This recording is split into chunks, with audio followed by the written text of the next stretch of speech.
সম্মানিত দর্শক এবং শ্রোতা মণ্ডলী, আসসালামু আলাইকুম রহমতুল্লাহি আবরাকাতুহু।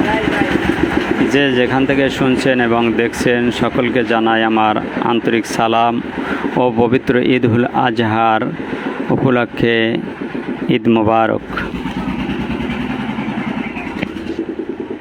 আশা করি সকলে ভালো আছেন, সুস্থ আছেন। কেউ আবার গরুর বাজারে কেনাকাটায় ব্যস্ত আছেন, মা বোনেরা কেউ আবার মরিচ, হলুদ, জিরা, মশলা নিয়ে ব্যস্ত আছেন। সকলকেই জানাই আমার আন্তরিক সালাম ও ঈদ মোবারক।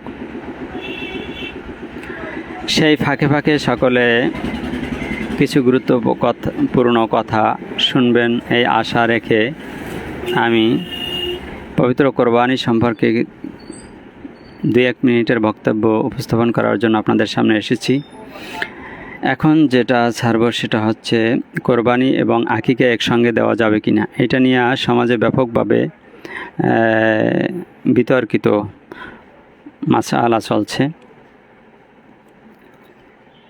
তাহলে শুরুতেই আমি বলবো যে আকিকা এবং কোরবানি সম্পূর্ণ দুটি ভিন্ন ইবাদত।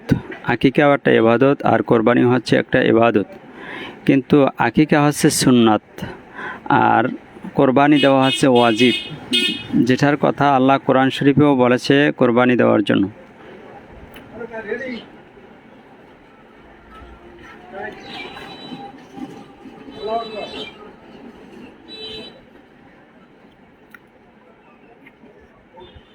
কোরবানির ব্যাপারে আল্লাহ কোরআন শরীফের মধ্যে বলেছেন 17 নম্বর পারা সূরা হজের 34 নম্বর আয়াতের মধ্যে, ওয়ালিকুল্লি উম্মাতিন জাআলনা মানসাকা লিয়াযকুরু ইসমাল্লাহ, যে যুগে যুগে যত নবী রাসূল, যত উম্মাত, যত জাতি আমি প্রেরণ করেছিলাম নবীদেরকে, সকল উম্মাতদের জন্যই আমি কোরবানি ওয়াজিব করে দিয়েছিলাম।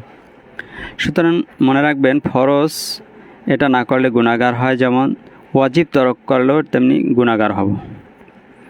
অতএব কোরবানি বছরে আসে একবার, বারবার আপনার দুয়ারে আসে না।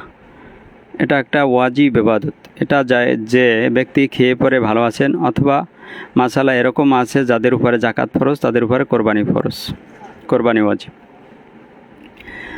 সবচেয়ে বড় কথা হচ্ছে যারা খেয়ে পরে ভালো আছেন, কোরবানি দেওয়ার সামর্থ্য আছে, তাদের উপরে কোরবানি দেওয়া ওয়াজিব। মনে রাখবেন, কোরবানি আল্লাহর নামে দিতে হয়, কারণ নামে কোরবানি হয় না। আপনার নামের পক্ষ থেকে আল্লাহর কাছে দোয়া করতে পারেন যে আমার পক্ষ থেকে আল্লাহ তুমি এই কোরবানি কবুল করো, কিন্তু কোরবানি হবে আল্লাহর নামে। বিসমিল্লাহি আল্লাহু আকবার, আল্লাহর নামে কোরবানি হবে। তাহলে কোরবানি হচ্ছে একটা ওয়াজিব ইবাদত, যেটা বছরে একবার আসে। আর আকিকা, আপনাদের কাছে আমি প্রশ্ন রাখি, জীবনে বছরে বারবার আসে না জন্মের পরে একবার আসে? সে জন্মটা আপনার কোরবানির আগে হতে পারে, পরেও হতে পারে।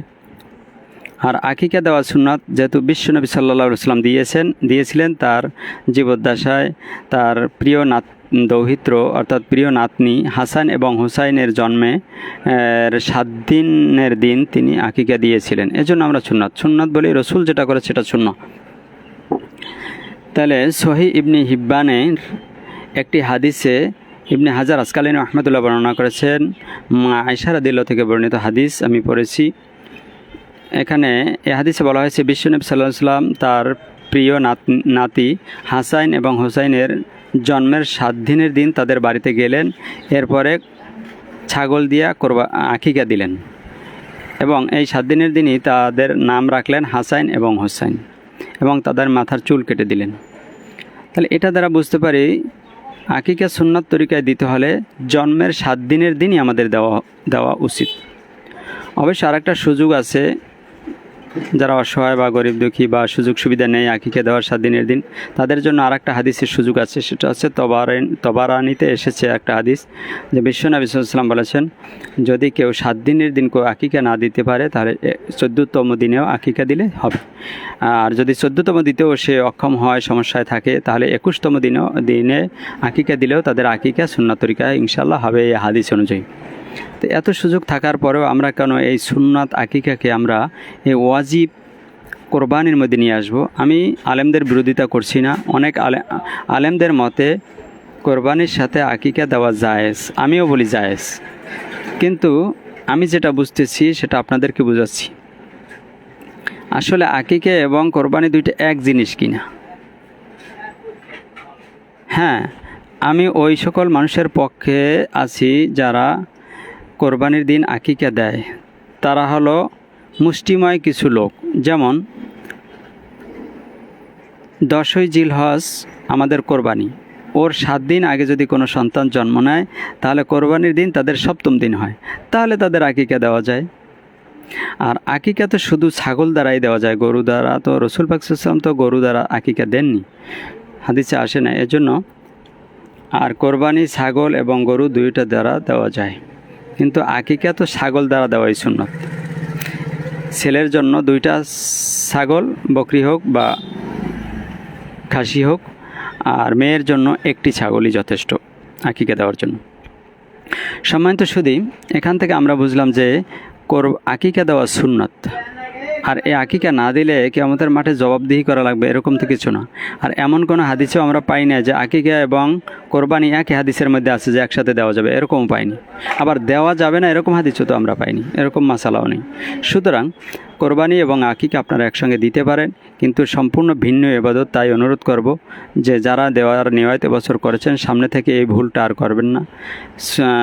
জন্মের ঠিক 7 দিনের দিনই আপনারা আকিকা দিবেন, কারণ আকিকা দিলে সবার একটা পরিচিতি হয়, সবাই একসঙ্গে কিছু ছাগলের গোশত দিয়ে আত্মীয় স্বজন একত্রে খাওয়া দাওয়া করে, একটা সুন্দর নাম রাখে, মাথার চুল কাটে, একটা আনন্দ হয়। কিন্তু কোরবানির যে একটা বিশাল আনন্দ, এই আনন্দের মধ্যে আকিকা আনলে সেই আকিকার সেই সুন্নাত তরিকার যে আনন্দ, নাম রাখা, একটু চুমো খাওয়া, বাচ্চার সুন্দর একটা নাম রাখা, চুল কাটা, সেই আনন্দটা কিন্তু হয় না। বাচ্চাও সেই আনন্দ পায় না, নতুন লুঙ্গি পরতে পারে না।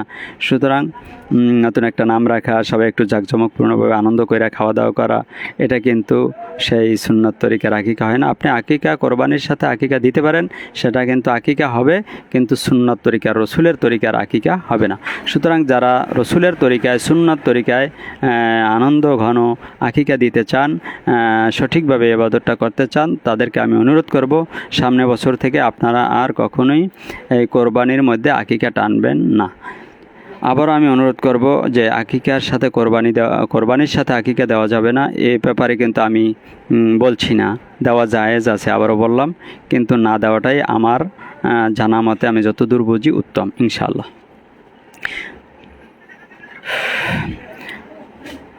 সবাই ভালো থাকবেন, সুস্থ থাকবেন। আবারও কথা হবে, আবার ছোট্ট মাসালা নিয়ে আসবো ইনশাআল্লাহ তাবারক ওয়া তাআলা। তবে মনে রাখবেন, আকিকা দান বা কোরবানি দান, ছাগলের বয়স কিন্তু কমপক্ষে 1 বছর হতে হবে। আর দুম্বা বা ভেড়াই জাতীয় হলে যদি হৃষ্টপুষ্ট বড় দেখা যায় তাহলে 6 মাস বয়স হলেও সেটা দিয়ে দেওয়া যায়, যদি 1 বছরের মতো দেখা যায় 6 মাসের বাচ্চাকে। আশা করি বুঝতে পেরেছেন। ভালো থাকবেন, সুস্থ থাকবেন। আসসালামু আলাইকুম। আবার সকলকে ঈদ মোবারক, ঈদের শুভেচ্ছা। সবাই বেড়াতে আসবেন। আসসালামু আলাইকুম রহমতুল্লাহি ওয়া বারাকাতুহু।